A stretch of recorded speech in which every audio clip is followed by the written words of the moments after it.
Hello and welcome to End Goals, an LCMS Youth Ministry podcast. I'm host Reverend Mark Kiesling, and I'm with DCE Juliana Schultz. We are here to bring parents, church workers, and lay leaders discussions and resources to help your youth ministry meet its end goal, which is young people who are disciples of Jesus Christ for life. Today we're going to talk about registration and special needs at the 2025 LCMS Youth Gathering. We just got back from an amazing time at National 24 in New Orleans. It was awesome to see over 500 people there to be in God's Word, to talk about healthy youth ministry, and to start preparing groups for the 2025 LCMS Youth Gathering. Absolutely. It's great to see so many adults and youth. I'm thankful for the many presenters, our staff, and the many team members that made that event possible. It's great to have also a number of gathering-related sessions, from the theological process with Reverend Dr. Peter Nafsker. The adult leader team led sessions on a variety of topics, and it was great to first release the registration book and talk about those details. Yeah, people were really excited. So, Juliana, when you were a DC in the parish, what is something you remember about gathering registration when you were prepping your group? Well, I feel like we've come a long way in our office. Yeah. I think we were mentioning earlier that I was still sending in some documentation, paper documentation for all my participants. I don't know if that ages me a little bit. Well, I feel like we've done better than that. I've seen registration packets from the past that were like a pull-off card, like a tab card inside the registration book. Yeah. Oh man. Mm-hmm. Yeah. All right. Well, as you know, on End Goals, we periodically talk about the gathering. More to help you guys prepare. And today we're going to be talking with two of our new staff members all about the registration process for the gathering. And our hope is that it's helpful for you as you start to really plan in earnest for your groups. To join us, we know many of you are getting ready to do your first group meetings and starting to really dive into the theme and getting people registered. So joining us is Emily Myers. She started on our staff in March of 2024 as the registration and arrangement specialist. Emily graduated from Concordia Irvine in 2023 with a degree in international business. She grew up in Vietnam, Indonesia, and Macau, China for 13 years before moving to Nebraska for high school. During high school, she was able to attend the 2016 LCMS Youth Gathering in New Orleans and the 2019 Gathering in Minneapolis. Also joining us is Becky Kammeier, who started in late May as the operations manager. She oversees gathering registration, housing, transportation, and other logistics. She enjoys working with youth, especially sharing with them God's unconditional love. Becky has spent the last 9 years as director of admissions at Lutheran North Middle and High School in St. Louis. She's a St. Louis native and enjoys spending time with her two daughters and their families. In her free time, she loves to travel and enjoys cooking, baking, and entertaining. Welcome, Emily and Becky. Hello. Thanks. Hi. They're a little nervous. Their first time on the podcast. Right. Little do they know they're going to have to do this a bunch. Well, we got to hear a little bit briefly about you in the intros, but tell us more about your vocations and other things that bring you joy. Okay, so I'm Becky Kammeier. Again, I'm a St. Louis native and proud of it, a Cards fan, of course. I have been in ministry at Lutheran North for 9 years. That was just such a joy, and those kids are just awesome there. And I just enjoy just sharing everything about Jesus with them. And I guess for the National Youth Gathering, it's just amazing to me being here and seeing how big this really truly is and how it's all going to come together. And I'm just so excited to be a part of it. And then, of course, the joys in my life are my two daughters and my granddaughter. Awesome. Emily. Hi, everybody. So my name is Emily Myers, and I just recently moved to St. Louis at the end of April. So I'm really enjoying just seeing the city, new job after college. And You've done more in the city than I think I have in the last. We're a little jealous. We had an intern, and I think she was doing more than I was. So. She totally was. Having new people to the city really helps us. It does. It's like, I got to go try that. That sounds fantastic. Yeah. It's good. Well, Becky, you got to talk a little bit, it's so exciting to have you prepping and helping all these congregations prep for the gathering next year. Both of you will have an integral part in making that happen. What are maybe some of the things that are getting you excited about next summer and the 2025 LCMS Youth Gathering? You've been learning more about it on the back end of preparing for it. So I think the most exciting part for me was being at National and seeing how excited all the adult leaders are about being there, and their dedication and just their love for Jesus is just awesome. And that was just so uplifting for me. Cool. Yeah, exactly. It was really interesting seeing all the people excited and looking forward to it. So I think I'm excited to have them finally be there and just kind of greet them once they come to registration and just see their smiling faces. Yeah.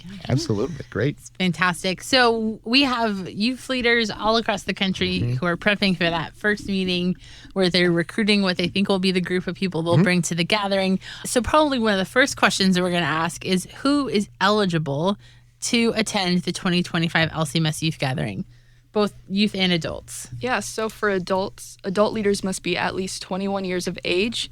They have to be in good standing in their congregation, and they need written approval by their pastor on the pastoral affirmation form.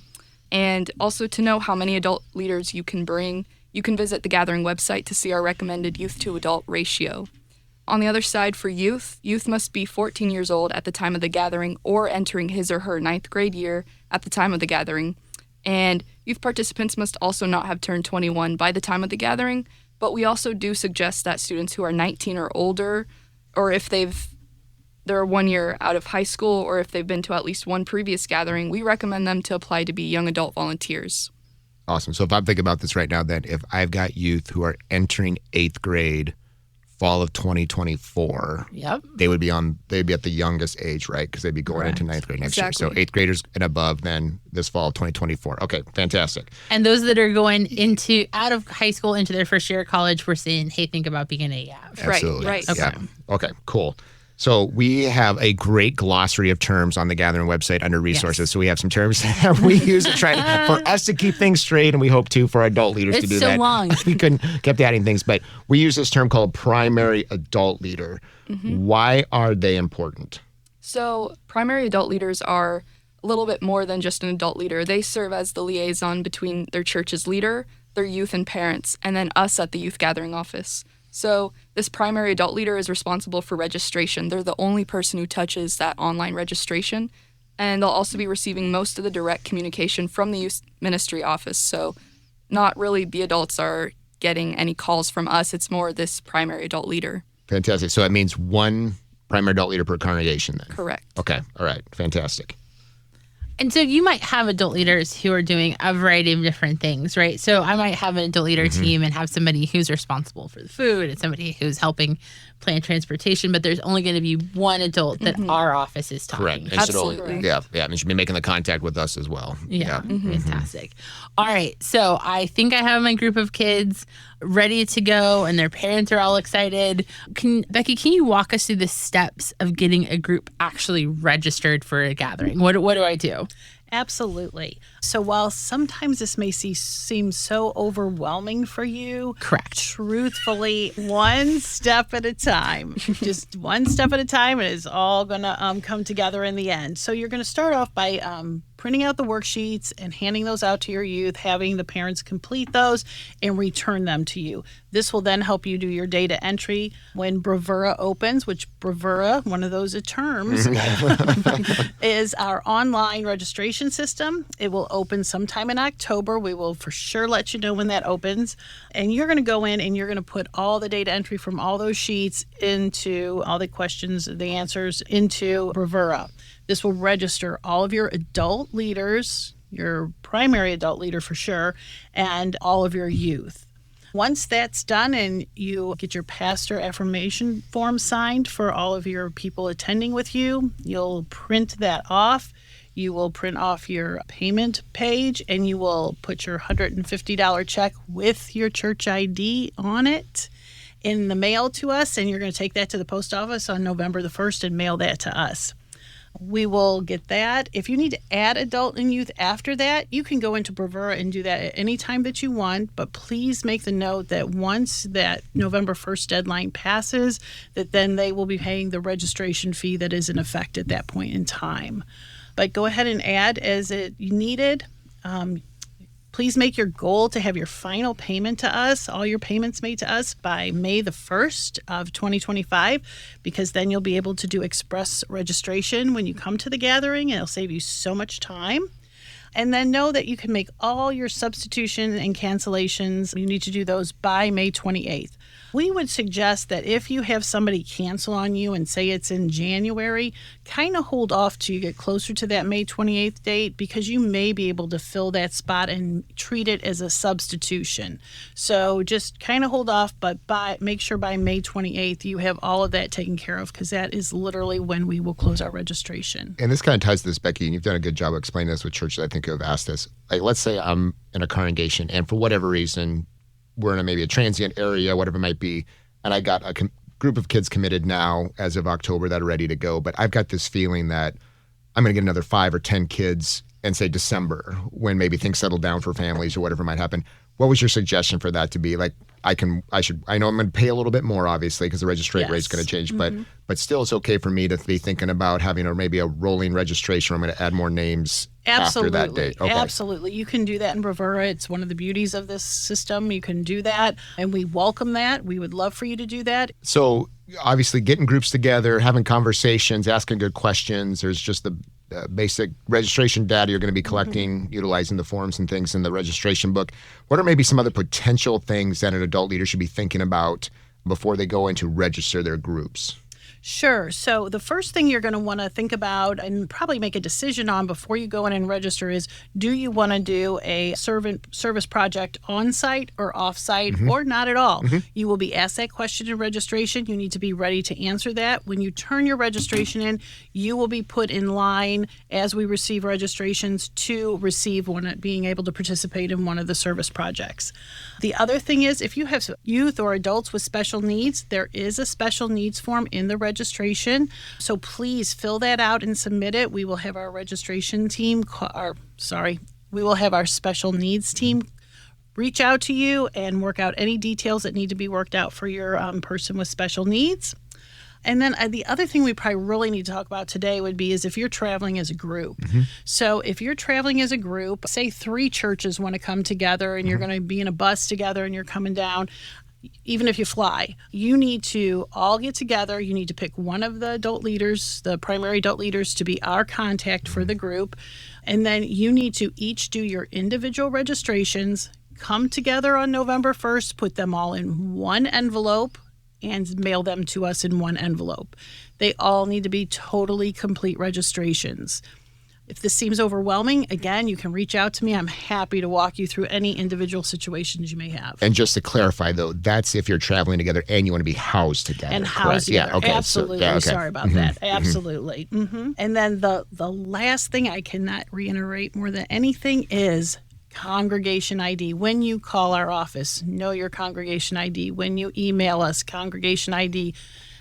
Everything you send to us, congregation ID must be on everything. You would be surprised the number of St. Paul's, yes, right. St. Matthew's. Even sometimes in the same town, it seems like. Or pretty close. Sometimes. I think Emily told us there were, 4 million or 1 million That St. Pauls? That was a joke. But it might be. It might be. I think it's pretty freaking close. Right? Certainly, especially if you all come from the same mother church, right? Yeah, right. And somehow you all ended St. up Paul's people out there. St. John. right? So we're not going to be able to tell the difference for you unless we have that Church in front ID, of us. yes. And we are happy to help you find that if you can't get it. And I think Emily will talk about that here in a minute. Yeah. So, okay. So we're getting all that ready. You said one of the papers I need. I love that we only need 2 papers now. Yes, it's so fantastic. We love it too. So much better than my first gathering where there was so much more paperwork, right? And I love that we have worksheets, but truly, like, you're only really turning into us 2 sheets, right? Your pastoral affirmation form and the receive your payment page, right? And we get this question. It's probably one of the first questions we get from folks is, how much is that registration fee and how can we pay that registration fee? Yeah, so congregations have the option to pay a deposit, which is $150 per person, or they can pay in full when registering. And when gathering registration opens on November 1st, the registration fee will be $395 per participant. This is also a postmark date. And the deposit will be $150, and the deposit will remain $150. That won't change. On November 2nd, the fee will increase to $425 per participant. And then on March 4th, the fee will increase one last time to $475. Also, keep in mind that the individual registration fees are based on their postmark dates. And so if your group has 10 youth and adults that register November 1st, they will pay the $395 fee. However, if you receive 5 more youth interested in joining in January and you get them registered before March 4th, they will have to pay the $425 fee. Also, another thing to keep in mind is that the registration fee does not include hotel, travel, and meal costs, so remember to kind of keep that in mind for your budget. And then for how to pay these fees, we have 3 options. So you can pay your registration fee via check, credit card, or by a direct transfer from your congregation's LCEF account. So if you choose the LCEF account, make sure to email us a printed and signed LCEF account form along with your registration materials. And if you choose a check, checks must be drawn on the congregation or youth group bank account. So we don't accept personal checks or cash. And if you do send us that, they will be returned. So please send one check per congregation, and a cashier's check or money order may be sent in lieu of a congregation or youth group check. And remember to make checks, money orders, or cashier checks payable to the LCMS Youth Gathering. And remember, your congregation ID must be included on the check memo line. And lastly, if you choose a credit card, congregations will be required to cover the processing fee that will be indicated at checkout. We're estimating it to be around 3%. And corporate or personal credit cards are accepted for this payment method. So just remember to provide a printed confirmation of payment on the Bravura page with your registration materials. So one thing I believe that's changed then is we've not necessarily never had the price increase like on, say, on November 1st, that first date before. But the cost is the same as 2022. So get the same registration rate as 3 years ago. So we didn't increase the cost there. But that one thing, again, if you're new or if you have historically been a primary adult leader, that is one substantial change, that the price will change on November 2nd after that postmark date. And then after that, we still have our standard kind of price change in March. Okay. Mark, why do we do that? Well, it's kind of an inflation buster. I Right, think yeah, of everything, for sure. price has gone up everywhere. And so we wanted to keep the gathering rate the same for those that get their things in early. Certainly getting your things in early help us with Becky with housing and with a lot of other things that take place as well. So that helps us in our planning, hopefully helps you in your planning too. So we just wanted to add that incentive to get those things in early so we can start planning servant events and all those kind of things that take place. But like Becky said, certainly plenty of time to continue to register people after that November 1st deadline. But we wanted to give that as at least a way to give thanks to you for getting things in early if you're able to do that. Absolutely. Okay, so I get all my registration in, I've paid all my money. What do I need to know about housing at the gathering, Becky? So at the gathering, everyone will be in official gathering hotels. So your groups will be in the hotels we assigned.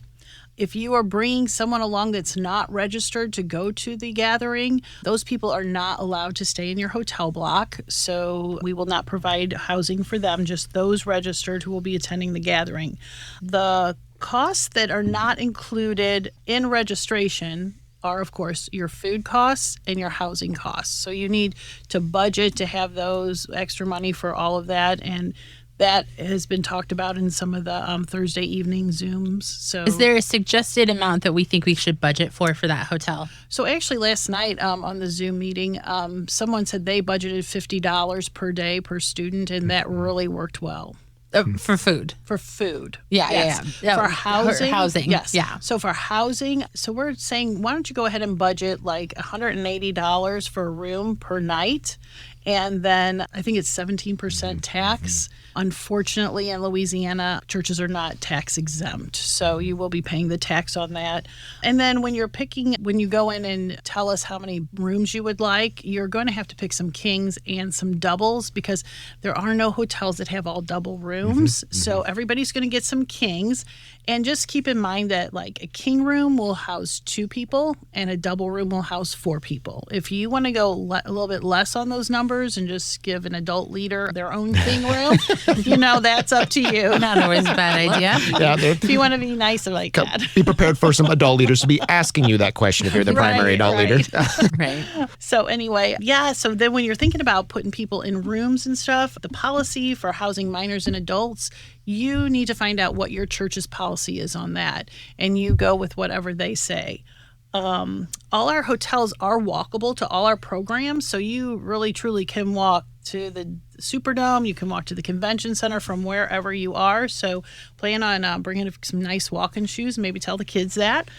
Rollaway beds. That's another thing we'll talk about here. Do not request a rollaway bed from your hotel. Hotels do not have a lot of rollaway beds, and they are not allowed. So don't request. You're not getting rollaway beds. The hotels have been instructed to not give out rollaway beds. And then I think I've covered everything, but lastly, you're going to have at least two. At the bigger hotels, you'll have more than 2, but you're going to have some great hotel ambassadors. These are people that you can count on. You'll meet them your first day there. They will be able to have all the information, any updates that you need, whatever it is you need, you'll know who your hotel ambassadors are, and they will be your contact for anything with the hotel. Yeah. We have some great volunteers. Yeah. And it's already in that process. Excited to see that come together. And again, we always have great people. It's really a kind of a unique part of the LCMS Youth Gathering. The hotels love about our event that we've got these great volunteers, right, staying at the hotel, be a liaison with adult leaders, as well as just if there's any questions that arise, that they can be another layer. So another thing that certainly comes in registration is special needs. Juliana, you work with the special needs team. It was great to have them at National to begin engaging that conversation and get requests. We've been doing some focus groups with some congregations too, just to hear how we can better serve them around special needs requests. So maybe if I got a youth or adult who might have special needs or need accommodations for the gathering programming, what should I do? What's that going to look like?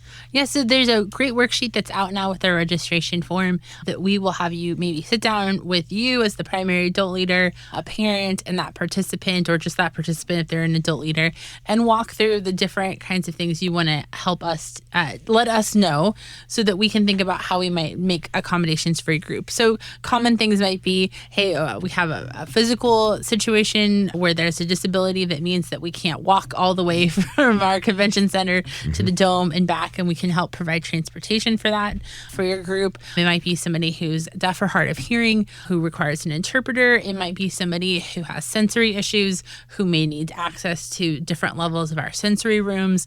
Lots of different ways that we can help support everybody to come to have an amazing, healthy experience at the gathering. Once you fill out that worksheet, then you can transfer that information into Bravera just with all the rest of your registration information. Super easy that way. Once that information comes to our office, it goes to our special needs team. That team will reach out to that primary adult leader and set up a time to talk. That conversation on the phone can include parents or the participants or the adult leader as well, just so that we have all the information we need. And then we'll work with that person to figure out what accommodations specifically are most helpful for your group to make sure that they have a great experience at the gathering. And then you'll coordinate with that team on the ground throughout the experience to be able to access those accommodations. So we always say, like, hey, if you think you might utilize it or you think you might need it, great. Reach out. Well, worst case is something that we know about, but maybe we don't even necessarily need to make an accommodation for. But that team can really help give you access to all those different places. Yeah, they'll just enhance our ability to communicate too about, if it's not necessarily something we're providing, where you can find those resources in New Orleans too, which is always beneficial, certainly for your prep. So just go and starting to think ahead, Julianne, a little bit too. You're working with the adult leader team on some other components of how do we support adult leaders. Like, just so maybe this might be especially important for those maybe that are new to this process. What are ways that adult leaders will be able to get information on site if it's needed? Right. So you guys hopefully all know at this point that, like, leading up to the gathering, you're going to be able to listen to this podcast and you're going to listen to the gathering updates and go to the Facebook page and you were in the office. But before the gathering, we leave the office because we have to go to New Orleans. And so ways that you can get information on site. Certainly when you come to registration, not only are you going to get to meet Becky and Emily and see their bright, shiny faces, but also get to go to orientation where our adult leader team will put together some information that will help get you orientated, as it would suggest, to the city and last minute information you need. We will have info booths available all across in the floor and in both facilities so that you'll be able to access those. If you haven't been to an event before, certainly we have amazing volunteers, our ambassadors who are going to be in yellow. We have our YABs who are going to be in orange. We have our on-site volunteers in blue. So you can find any of those people. They're going to be easy to find and you can ask them questions. They can get you information. And then Becky mentioned earlier these hotel ambassadors. They're going to host a morning meeting every morning. It's going to be short, it's going to be quick, but it's going to give you kind of up-to-date last minute information that might be helpful for you throughout your day. Things like, hey, we think it's going to rain this afternoon, or hey, there's a program element happening tonight in mass events that we want you to be aware of, that kind of a thing. So plenty of ways for you to reach out and get information, or the helpline, right? You're going to get a bracelet, you're going to have to wear it, it's going to have a phone number on it. That helpline is there to help you to get information and access to information if you have questions. All right, so wrap up. Emily, if a primary adult leader, or if there's other things that maybe adult leaders can engage with that maybe aren't the primary adult leader, what are the ways that they can get information from our office, or who should they be contacting, or how should they be contacting us? So if our primary adult leaders have any questions, they can call our office. Our number is 314-996-1155. And you can also email our office at nygregistration@lcms.org. You can also ask a question on our Facebook group. Either someone on our communications group will answer you, or sometimes even other adult leaders are helpful and they know the answer, so they'll answer your question. You can also join us for gathering updates on the second Thursday of the month at 7 p.m. on Zoom.